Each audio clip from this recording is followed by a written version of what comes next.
Welcome dear students in the class of chemistry. आज का हमारा सेशन बनने वाला है बच्चों केपी एंड केसी के रिलेशन के बारे में। आज हम केपी एंड केसी के रिलेशन के बारे में पढ़ने वाले हैं। तो बच्चे सब बच्चे यहाँ पर 100% अपना ध्यान देंगे, ओके। और कुछ काम आपको करना नहीं है, सिर्फ और सिर्फ बोर्ड पे ध्यान रखना है, यहाँ पे ध्यान रखना है, अपने वीडियो पे ध्यान रखना है, ओके। चलो शुरुआत करते हैं। लास्ट सेशन में आपको केसी पढ़ाया था ना, केसी क्या होता है, इक्विलिब्रियम कांस्टेंट।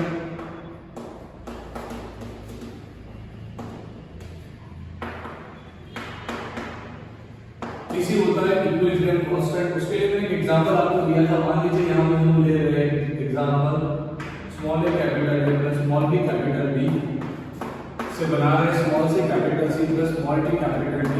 यहाँ पे ABCD को क्या बोला जाता है, stoichiometric coefficient. Stoichiometric coefficient ABCD को बोला जाता है बच्चों स्टोइकियोमेट्रिक कोएफिशिएंट। तो इसके लिए हम Kc का वैल्यू कैसे लिखते हैं, Kc is equal to C raise to C D raise to D divide by A raise to A D raise to D। इस तरह से आप इसका Kc का वैल्यू निकालते थे। पर ये Kc का वैल्यू हुआ बच्चों फॉरवर्ड रिएक्शन के लिए।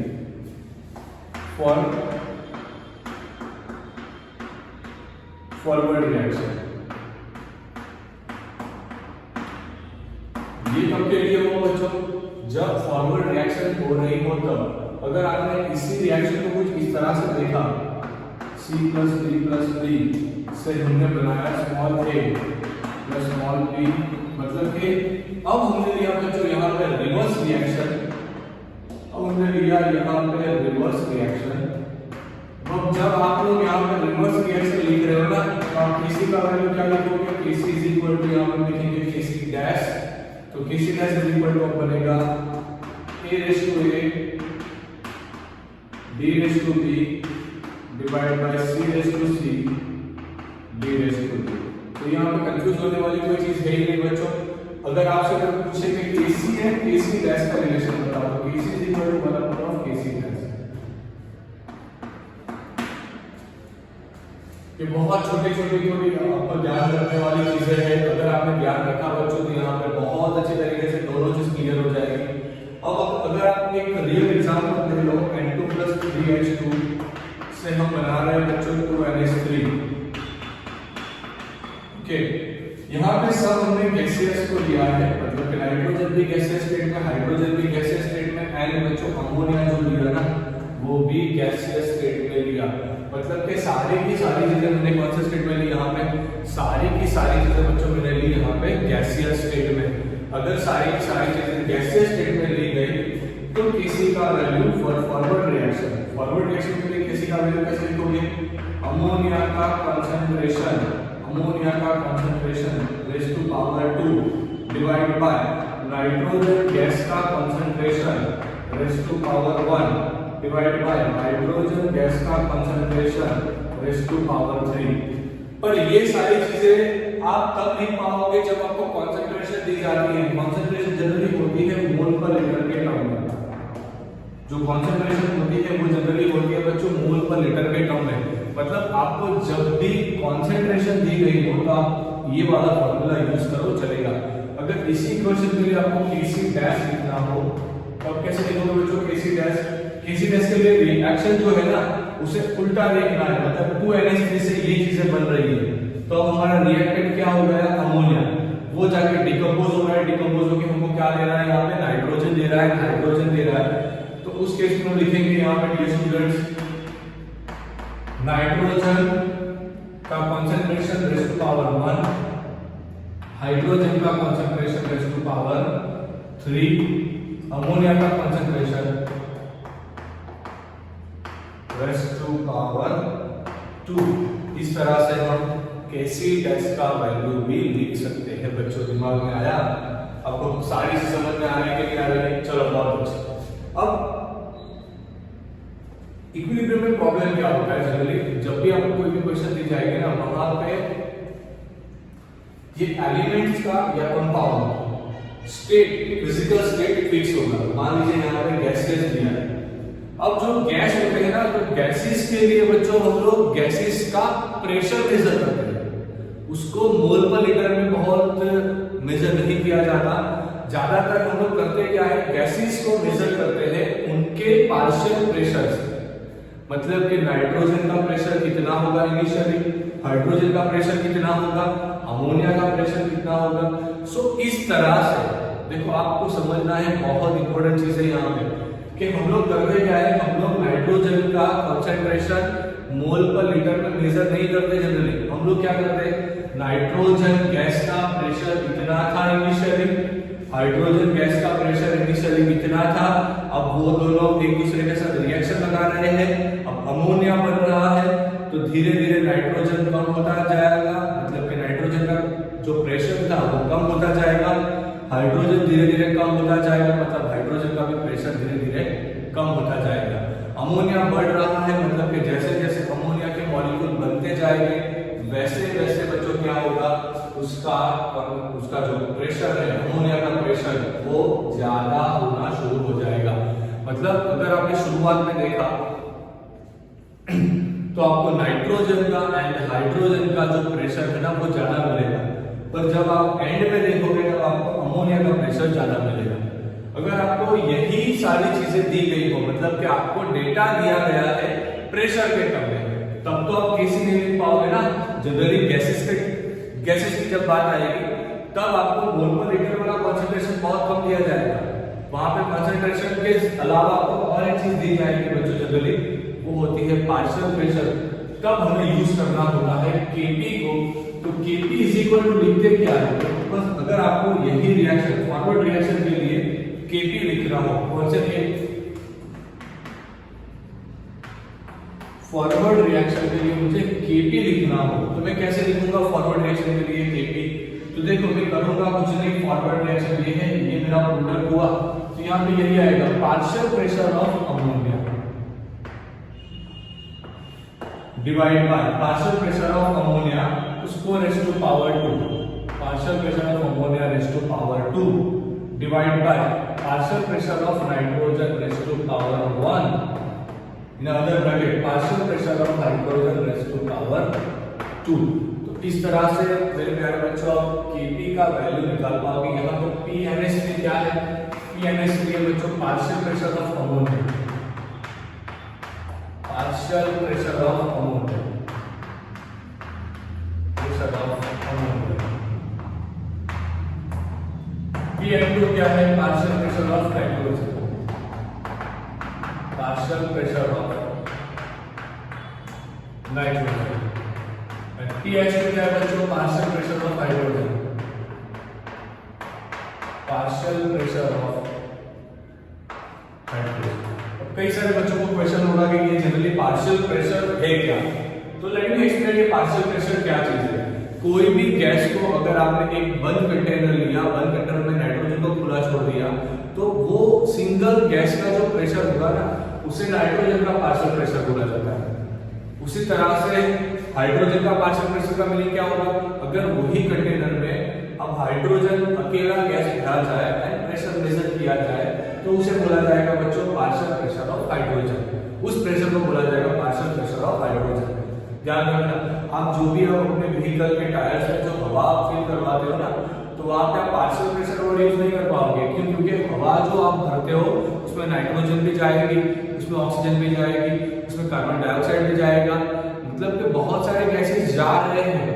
तो आप ऐसा नहीं बोल पाओगे कि आपको जो प्रेशर दिखाई दे रहा है डिजिटली वो गैसेस का पार्शियल प्रेशर नहीं, वो तो टोटल प्रेशर है। अंदर बहे हुए सारे गैसेस का क्या है, टोटल प्रेशर है। तो ये चीज ध्यान रखना, पार्शियल प्रेशर मतलब कि वही सिंगल गैस का प्रेशर, उसे बोला जाता है पार्शियल प्रेशर। ओके, अब देखो, अब अगर आपको पूछा जाए कि केपी का यूनिट बताओ, अभी बाकी है केसी का केपी का रिलेशन तो निकालना है, पर सबसे पहली क्वेश्चन क्या आती है कि केपी का यूनिट निकालो, केपी यूनिट। चलो यहाँ पे ध्यान रखिए बच्चों, अब केपी का यूनिट निकालेंगे, यूनिट ऑफ केपी निकालेंगे। प्रेशर जनरली मेजर किया जाता है केपीएम के टर्म्स में। तो मैंने यहाँ पे लिखा ATM रेज़ टू स्क्वायर, क्योंकि ऊपर वाला जो नाइट्रोजन सॉरी अमोनिया है उसका भी प्रेशर तुमने मेजर किया होगा ATM में, वहां पे स्क्वायर में मैंने यहाँ पे स्क्वायर लगाया। प्रेशर ऑफ नाइट्रोजन भी मेजर किया जाएगा ATM में, तो रेज़ टू 1, यहाँ पे भी ATM रेज़ टू 2। ओके, अब देखो ध्यान से होगा क्या, यहाँ से ATM raise to 2 ATM raise to 2 निकलता है, क्या बचा 1 raise to 1 by ATM, that's also ATM inverse। So this ATM inverse is a unit of Kp। ATM inverse किसका यूनिट हो रहा है बच्चों? Kp का यूनिट हो रहा है। ध्यान रखना, कई बार बच्चे यहाँ पे गलती करते हैं, आपको गलतियां नहीं करनी है, आपको बहुत ध्यान से देखना है कैसे Kp का यूनिट निकालना। ओके, अगर आप एक हाइपोथेटिकल रिएक्शन निकालो, यही वाला, ये वाला हमारा एक हाइपोथेटिकल रिएक्शन है। एक हाइपोथेटिकल रिएक्शन के लिए अगर Kp का यूनिट निकालो, यूनिट ऑफ Kp, चलो कैसे निकालोगे? तो Kp इज इक्वल टू लिखेंगे क्या? Partial pressure of C raise to small c, यहां पर लिखेंगे partial pressure of B raise to small d divide by partial pressure of A raise to small d, partial pressure of B raise to small. लिखेंगे ना हम लोग इस तरह से। अब मुझे बताओ एक चीज यहां पे कि पार्शियल प्रेशर लिखा, इसका यूनिट क्या आएगा? ATM रेज़ टू C, यहां पे आएगा ATM raise to D divide by आएगा ATM रेज़ टू A, यहां पे आएगा ATM raise to B।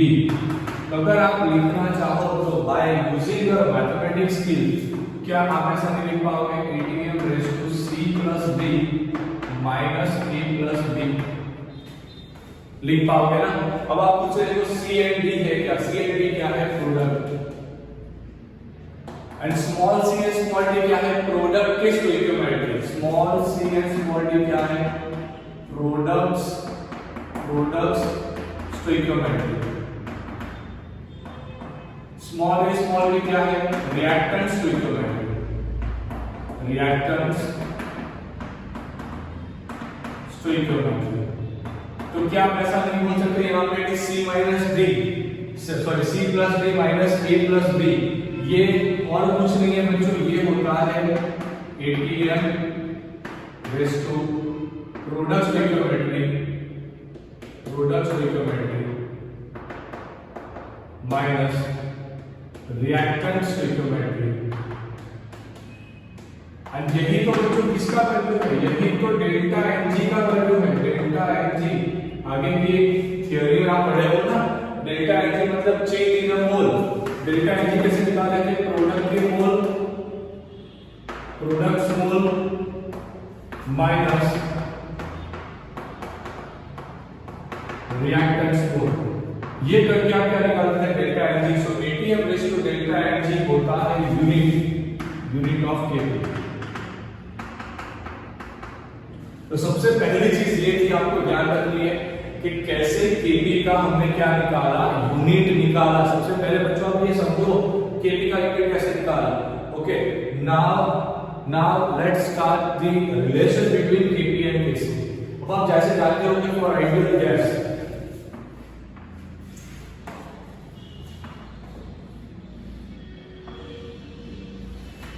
Ideal gas के लिए आप क्या जानते हो बच्चों? यहाँ पे आइडियल गैस के लिए एक इक्वेशन लगाते हो, Pv is equal to nRT। लगाते हो एक इक्वेशन ये वाला। चलो बहुत अच्छा। तो प्रेशर इज इक्वल टू क्या लगाओगे आप? nRT by V लगाओगे। ओके, अब एक चीज क्लियर है बच्चों, यहां से ध्यान रखना, यहाँ पे एक चीज बहुत ज्यादा क्लियर है, बहुत सारी चीजें आपको यहाँ पे फोकस करनी है, देखना है अच्छे तरीके से। आप लिखोगे यहाँ पे P is equal to CRT, ये हो गया N by V, मतलब कि मोल पर लीटर, N मतलब मोल, सो मोल पर लीटर यही होता है concentration. So P is equal to होता है CRT, concentration into R into T। Clear? ये इसका यूनिट होता है मोल, इसका यूनिट होता है लीटर, सो मोल पर litre is concentration C। Okay, अब करना कुछ नहीं है, Kp वाला निकालो। Kp क्या था? Kp था पार्शियल प्रेशर ऑफ, चलो यहां से लिखते हैं, partial pressure of C raise to C था, partial pressure of D raise to D था, नीचे partial pressure of A raise to small a था, partial pressure of D raise to small b था। तो पार्शियल प्रेशर ऑफ C नहीं लिखेंगे, अब क्या लिखेंगे? C ऑफ C, ओके, मतलब कि C का कॉन्सेंट्रेशन, उसे तो हम कैसे लिखते थे? C का कॉन्सेंट्रेशन तो डायरेक्टली लिखते थे ना, इस तरह से C का concentration raise to C, other bracket RT raise to C in other bracket. अब क्या लिखेंगे? D का कॉन्सेंट्रेशन, D का कॉन्सेंट्रेशन कैसे लिखा जाता था? D raise to small d। अब यहाँ पे हम क्या लिखेंगे बच्चों? RT raise to small d, denominator A raise to small a, RT raise to small a, B raise to small b, RT raise to small b। Okay, तो अब आप देखो ध्यान से, यहाँ पर लिखेंगे बच्चों Kp is equal to C raise to small c in a bracket D raise to small d divide by A raise to small a, B raise to small b into RT raise to C plus D minus A plus B, मतलब कि Kp is equal to, ये value हो गए बच्चों Kc की, जो अभी मैंने आपको सिखाया है, ये वैल्यू हो गई Kc की। तो यहां पर लिखेंगे बच्चों Kc into RT raise to delta Ng।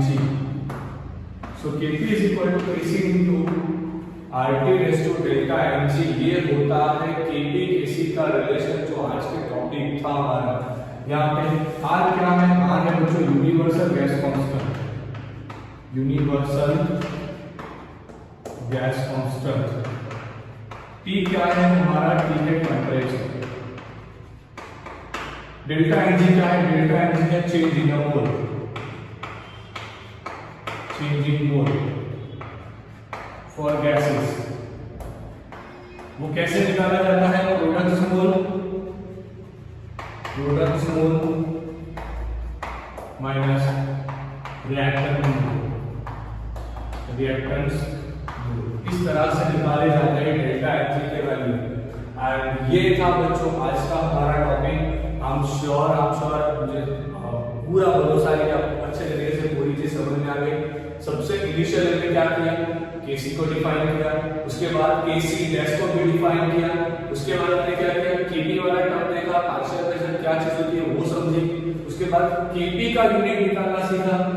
अगर आप चाहो तो बच्चों तो इसी तरीके से आप Kc का यूनिट निकाल पाओगे। तो क्या करना, यहाँ पे आइडियल गैस का इक्वेशन लगाया, Kp एंड Kc के बीच में एक अच्छा खासा रिलेशन हमने एस्टैब्लिश किया। हम श्योर आपको समझ में आ गया पूरा कंसेप्ट। अगर बच्चों अगर आपने रेगुलर से पूरे इक्विलिब्रियम के सेशन से देखेगा तो इक्विलिब्रियम बहुत इजी हो जाएगा। मैं फिर से रिपीट कर रहा हूँ, इक्विलिब्रियम के लिए आप एनसीईआरटी को मत फॉलो करो, इक्विलिब्रियम के लिए आप सारे वीडियोस को अच्छे तरीके से अपनी स्क्रीनशॉट लेके अपनी नोटबुक में लिखो एंड वही बुक को रिफर करते रहो। अगर आपको कोई भी दिक्कत आए तो मुझे बताओ, okay. Don't forget to dear students, share this lecture with the needy students. Don't forget to like this lecture, इसे लाइक भी लगाना है, कमेंट भी करना है। ये सारी चीजें आपकी एक जिम्मेदारी है, ऑलराइट। आई एम श्योर सारा कंसेप्ट रेडी हो गया होगा। एक बार अच्छे से अपनी बुक में लिखो, जरूर लगे तो एक बार फिर से भी इसे रिवीजन कर दो, ओके।